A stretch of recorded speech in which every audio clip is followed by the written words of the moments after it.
Yeah, today, March 1st, 2025.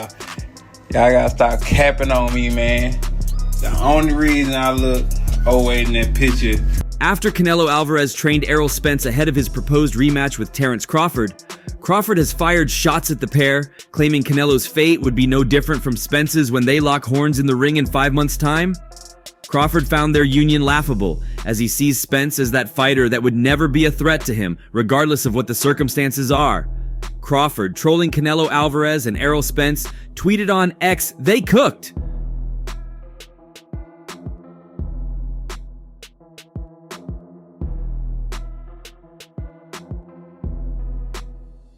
For Spence, training with Canelo was to put up a combined labor with Crawford's other opponent in order to increase his chances of winning.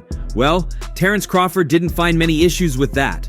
What forced Crawford to respond was something Canelo Alvarez did after the training. Following the training with Errol Spence, Canelo Alvarez made a controversial statement that brought out the beast in Terence Crawford. When talking about their fight in September, Canelo questioned Crawford's undefeated record, claiming he lost his fight against Madrimov by moving to a higher weight class and should expect a bigger punishment this time.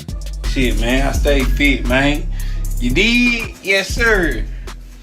And it's not tucked in. This is tucked in. I mean, it could happen. I mean, why not? If Crawford wanna challenge himself to be great, let him try to be great. So you know what I'm saying, I'm with it. So I'll be going for Bud. If he fight Canelo, I'll be going for him. I mean, I don't know if he gonna win or lose, but I definitely. In August of last year, he made the first tentative step, moving to 154 to dethrone WBA world champion Israel Madrimov. The tricky fight saw Crawford end an 11-fight stoppage streak when he beat the Uzbek titleist via unanimous decision. It was undoubtedly a close fight, with Madrimov doing all he could to make it awkward. His promoter, Eddie Hearn, said in the aftermath that Crawford did not do enough to take the belt. That is a sentiment Canelo shares, as he told the media that his future rival lost before conceding he could maybe see a draw. For me, I think he lost. He lost the fight. Or draw. It could be the other side. He knows now why there are weight classes. We going Crawford, I think if anybody can pull it off, he can pull it off. Yeah. He's chasing greatness, so why not? Canelo came up to 175 and all that, and fought Kovalev and fought the other guy too. So I mean, if he can do it, he started at 147. So I mean, if he's doing it, why can't? According to CompuBox, Crawford outlanded Madrimov by just 11 punches come the final bell, though he scored more in 7 of the 12 rounds. He was busier, however, throwing 433 to Madrimov, 275. The judges scored the fight 116, 112, 115, 113, and 115. 113 all for Bud. Madrimov has since lost to Virgil Ortiz Jr. by decision, halting any progress back to the belt.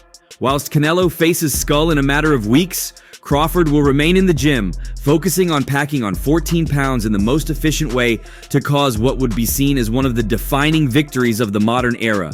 Is there ever a possibility where you would rematch Errol Spence? Or is he in a position where he needs to win again before that makes sense for you? The possibility is there. The world desperately awaits Errol Spence Jr.'s return to the squared circle. Once considered the hottest star in boxing, the truth has been sidelined for over a year since his defeat to Terence Crawford. It has been a grueling path for Spence, and despite constant chatter of a return, there's been no fight. Then came the retirement rumors that Spence quashed subsequently, yet questions about his comeback lingered. Finally, after months of uncertainty, the Texan can hope. Oscar De La Hoya has stepped up, offering a perfect stage for Spence to return to the squared circle. Virgil Ortiz Jr. is undoubtedly De La Hoya's biggest asset at the moment. The undefeated welterweight, fresh off an impressive victory over Israel Madrimov, is ready to elevate his career. However, after 2 back-to-back fights, the Golden Boy wants his fighter to slow down a bit. Fedor, for his title, I'm fighting for a title, and there's the possibility. He win his fight, God willing. I win my fight, God willing. And there's your possibility right there. In a recent interview with Fight Hype TV, the 52-year-old promoter claimed that he plans on having a homecoming fight for Oritz at the home of the Dallas Cowboys. Virgil is coming off 2 tough fights, which can be tough on the body as well and tough on the mind. I'm thinking about doing a homecoming party for him in Dallas and fighting a top 10 guy. Then go after Fundora and then go after Crawford after he comes back down to 154 after he fights Canelo at 168, stated De La Hoya. The promoter's worry for his fighter is valid as these fights are intense. However, this predicament has provided a golden opportunity for Errol Spence Jr., as De La Hoya wants him to be Ortiz's opponent. Not only that, the promoter promises good pay if the fight is secured. Do you believe maybe that you'd put Virgil Ortiz on that undercard with a view to then fighting Crawford maybe after that? That's a great idea. You're a promoter now. You're a matchmaker. Let's go. Yeah, I love it. I love it. Look, having these types of fights on one night is just great for boxing. That's it. So imagine that. Wow. Crawford. There's a lot of options out there for Virgil. I'm excited. Imagine if we can put together a Virgil Spence fight at Dallas Stadium at the Cowboys Stadium. That would sell out the place. I think that's something to consider as well, he stated. The decision entirely lies on Spence, as this fight can truly serve as a perfect comeback opportunity. A sold-out fight against one of the hottest stars in welterweight, followed by a title fight against a rival that he has desired for a long time. Last year, a rumored Sebastian Fundora versus Errol Spence's fight completely overtook the narrative. The fight not only intrigued the fans, but promised to be a hard-hitting affair that everyone desired.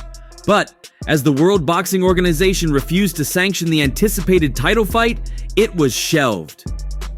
The whole predicament left the towering Inferno out of action for almost a year after winning his world boxing title. Despite these circumstances, it looks like Fundora is ready to put aside every issue for a dance against Spence. In a recent interview with Boxing Scene, he claimed, "Of course I want that fight," showing his excitement over the possible bout. Do you believe maybe that you'd put Virgil Ortiz on that undercard with a view to then fighting Crawford maybe after that? That's a great idea. You're a promoter now. You're a matchmaker. Let's go. Yeah, I love it. I love it. Look, having these types of fights on one night is just great for boxing. That's it. So imagine that. Wow. Crawford. He was not able to hide his disappointment at everything that conspired in the last few months. It's a big fight. It's a big fight, but of course it didn't happen, sighed Fundora. After the disappointment, the unified super welterweight champion successfully defended his title against Cordell Booker on March 22nd via a 4th-round technical knockout. Following the impressive victory, he would most likely take on World Boxing Organization's #1 ranked Xander Zayas. While there are lots of variables, if everything falls in place, we might see a Fundora-Spence clash in either late 2025 or early 2026. However, everything depends on how Errol Spence Jr. is feeling at the moment and when he will come back. Till then, all these plans are just pipe dreams. Canelo, Virgil. I mean, it'll be the Super Bowl of boxing. If you are waiting around on that, who is it that you're going to match him with? I don't know. I have to literally go back to the office and just figure it out. So, yeah, Virgil winning here in Riyadh was huge against Madrimov, the Beast. Canelo Alvarez and Terence Crawford look set to face each other in a massive fight later this year. Both are 2 of the best pound-for-pound boxers in the world at the moment, making the clash highly anticipated. Alvarez's only 2 career losses have come against Floyd Mayweather and Dimitri Bivol. And Mayweather's former manager, Jay Prince, thinks Crawford will add another defeat to Alvarez's record. The fight is expected to take place at super middleweight, meaning Crawford will need to jump up 2 weight classes as his last fight was at 154 pounds. Madrimov, the Beast. Wow, the Beast. I truly feel that Virgil now is on a different level.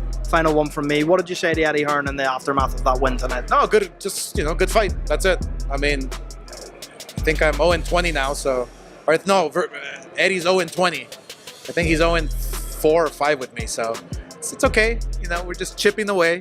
We're gonna have losses too. We're gonna have wins too. But I think tonight. While Alvarez has the weight advantage, Jay Prince reckons Crawford has the skills to get the job done. Speaking to Sean Zittel, he said, "I believe Crawford beats Canelo. I'm going to put my money where my mouth is. Crawford is one of those guys." Prince, though, refused to say anything bad about Alvarez, saying, "Of course, we can't say anything bad about Canelo because he is the top of the top too. but that's my opinion. What's important is that both fighters came out good. Everything's good. Virgil won. Great fights. Great night for boxing. This is the final one. You spoke to me the other day. You said that Virgil's first fight, he said to Jerry Jones, he's going to sell it out. Yeah. Do you think it's a reality? Absolutely. 1,000%. Jay Prince also downplayed suggestions that putting on the extra weight will diminish Crawford, saying, "I think Crawford has no wear and tear on him that I've witnessed watching him spar and watching him in the ring over the years, and he knows what he is doing."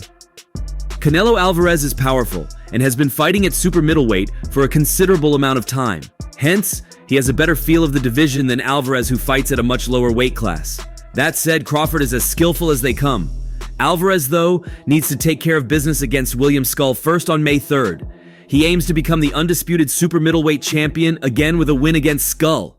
Terence Crawford has never shied away from a challenge, and now it looks like his next one could be the biggest of his career. Literally, talks are heating up for a September showdown against Canelo Alvarez at 168 pounds, a fight that would pit two pound-for-pound greats against each other in a battle that could define the era. Okay. Hey, John, I don't have much time left with you, so I appreciate the time that I've gotten with you.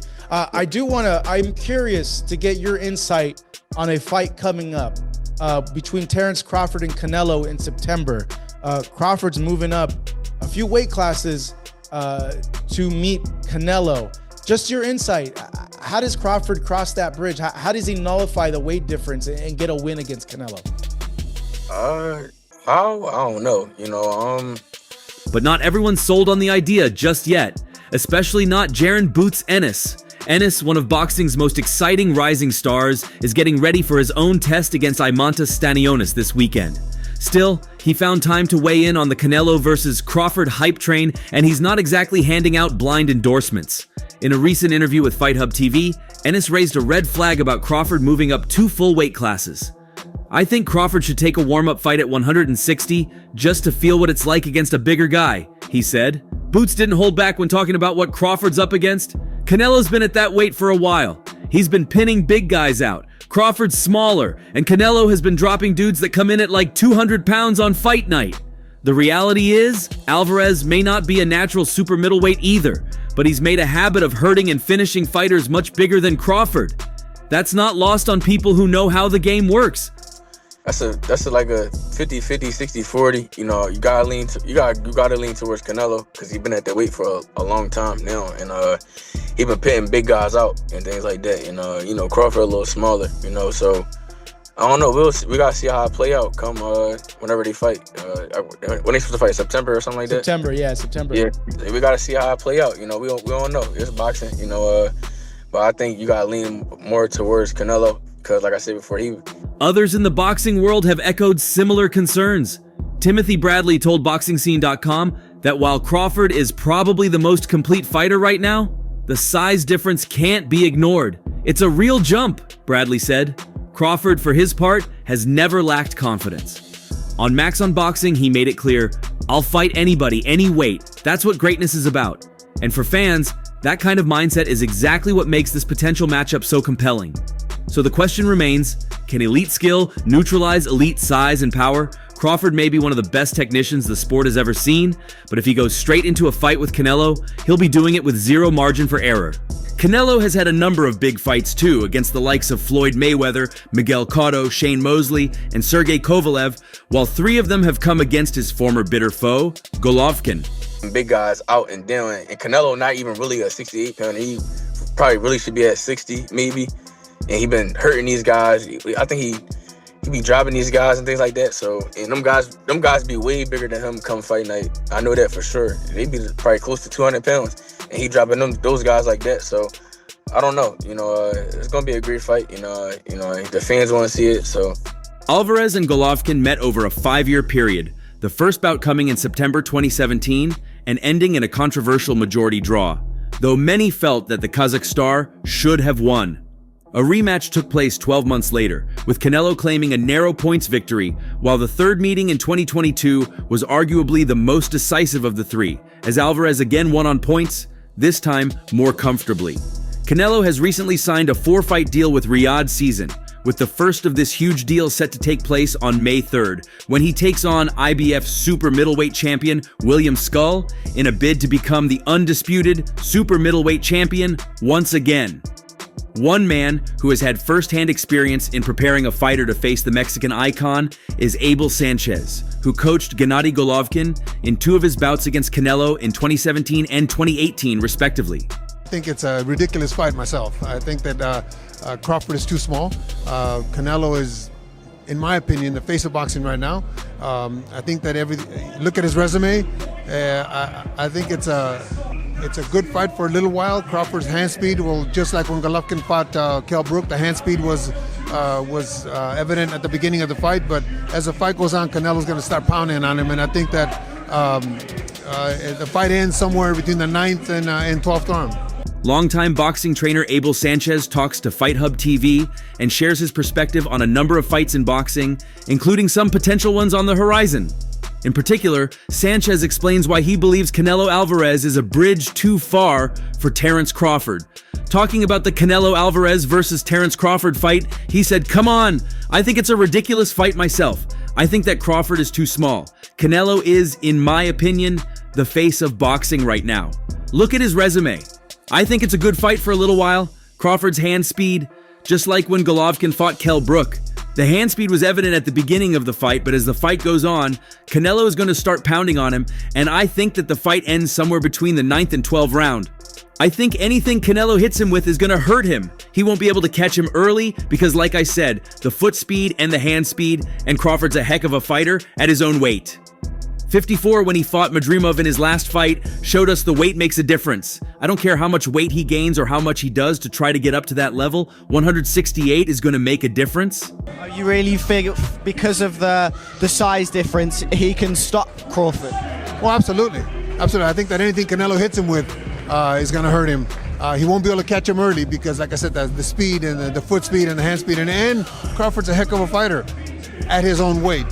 54, when he fought Madrimov in his last fight, showed us that he can't really, the weight makes a difference. I don't care how much weight he gains and how much he does to try to get up to that level, 168. How you feeling? What's been going on, Terence? Talk to us for a little bit. I got somewhere to go, man. Yeah. Can we follow you for just the time being? Yeah. Hey guys, you guys are supposed to do interviews over there. Yep. Terence, I like the way Don't talk to him. Mario, don't I got an interview with you? They haven't told me that. I would love to have an interview. I haven't had an interview with you, a proper interview, in a year and a half. What's up, man? What you What's got? up, bro? Don't get the poke, man. Yeah.